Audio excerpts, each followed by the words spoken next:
Investing outside of the market can be a great way to diversify your portfolio. Returns off market in small non-listed companies can be huge, but caution is required. What's up everyone, my name is Joris, welcome back to my finance channel. Companies that are not listed on the stock market are often called private equity. These companies are either very small and have yet to file for a listing on the stock market, or they want to remain in family ownership. Some don't want to list their stock on the market since it costs too much, or they don't want to have several thousand investors. All those investors would be buying up their free floating shares and want to have a say in the company.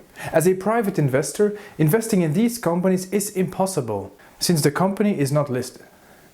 To gain entrance to these companies, you have to buy a substantial part of the firm's equity, which often requires a buy-in of a few 100,000 euros or even millions. But why is investing in private equity so interesting? Well, since privately owned companies also want to grow. For their growth, they need money, obviously. But due to their business line or their small economy of scale, they don't have a lot of spare money. They will need all available liquidities to invest more in uncharted waters. They will have to invest in research and development to keep expanding. And if they don't, they will lose market share, revenue in the process. And as a result, the company will lose its value over time. So instead, every euro that is free is spent in the growth of the company. In some cases, even much so that the owners of the company don't even pay themselves, just to keep the money in the company. I have had a few clients in the past owning multi-million euro companies, but after paying all wages, costs, fees, insurances every month, there was nothing to spare to be able to pay the owners.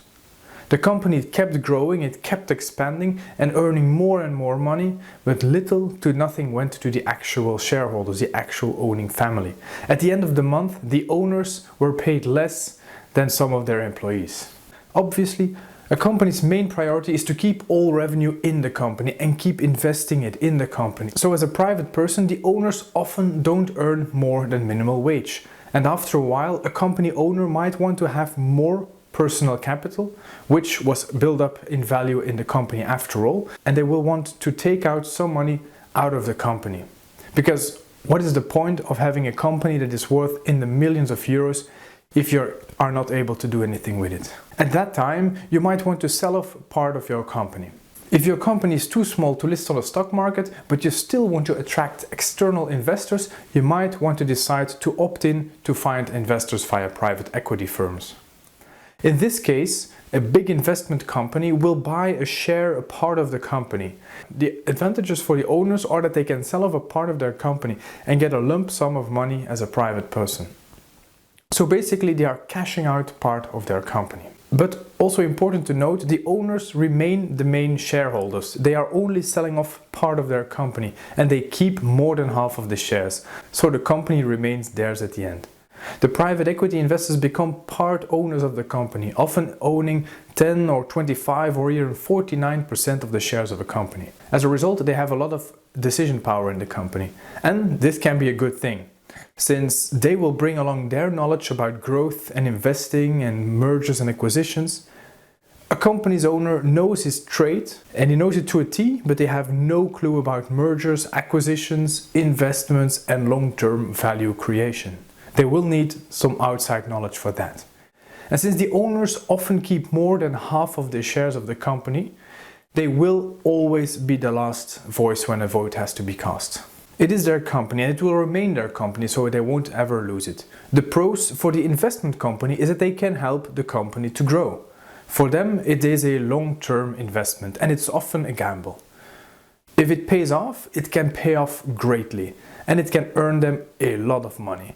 But of course, the whole investment can fall flat and their investment can be lost in the end. If you don't know how a private equity investment works, look at this graph. A typical private equity deal takes at least 7 to 8 years. And in the first few years, the investment company keeps investing and investing in the company. New structures are created, they are being set up, marketing is getting updated, new people are coming in, new products are launched.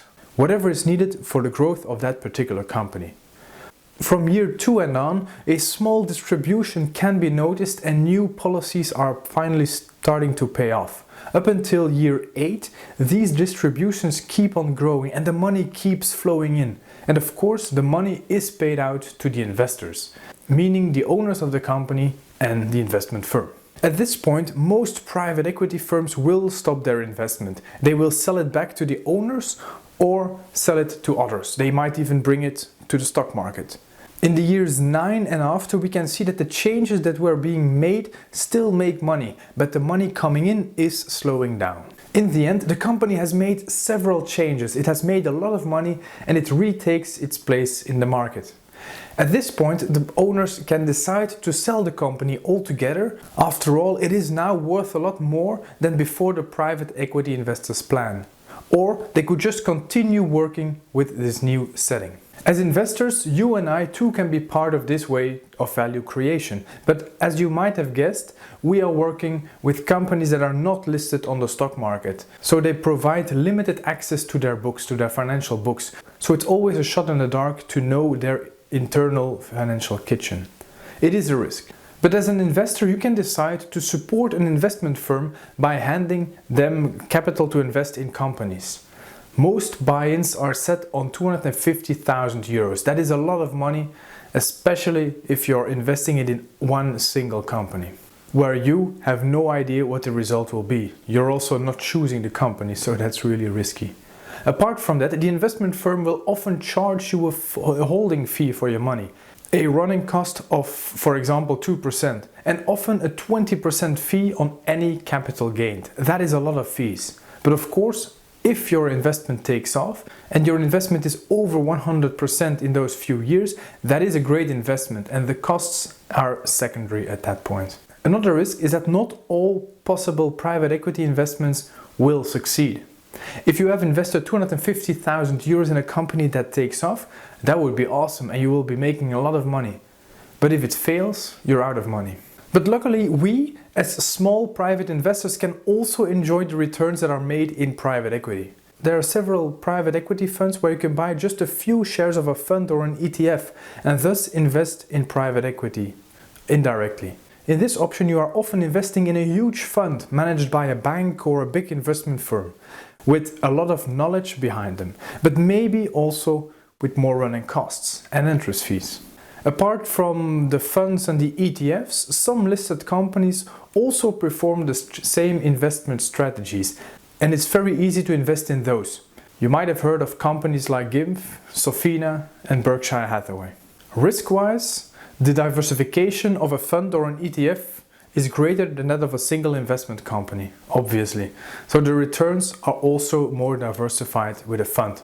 Although private equity is an investment that is full equity, it is not per se comparable with a portfolio that only contains equity shares. Private equity is something else due to its special characteristic way of working.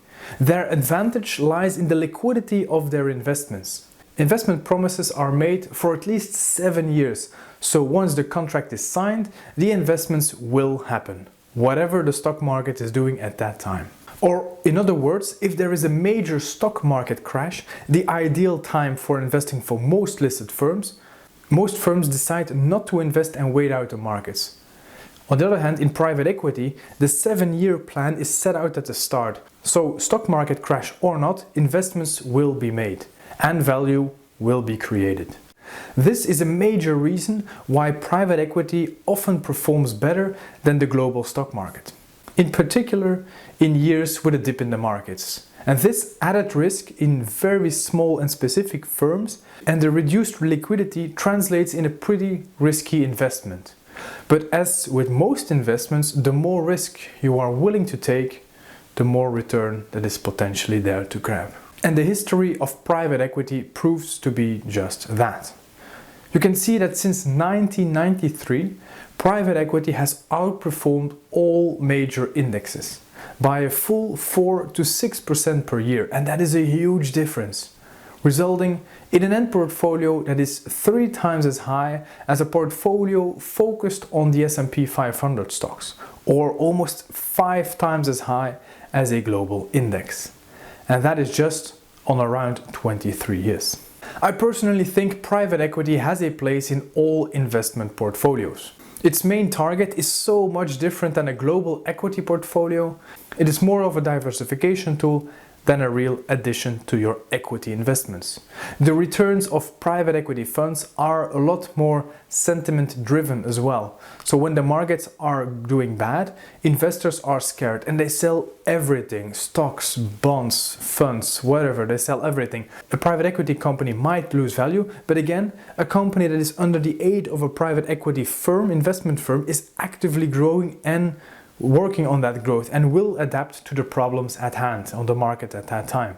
The fund might be sold in a panic and the prices of the fund might crash, but the underlying private equity companies won't take that much of a damage. At the end of the day, the investment plan will be concluded and the company can pass the economic struggle as a stronger company. I have a private equity fund in my portfolio. It is a diversification tool alongside with my other worldwide investments.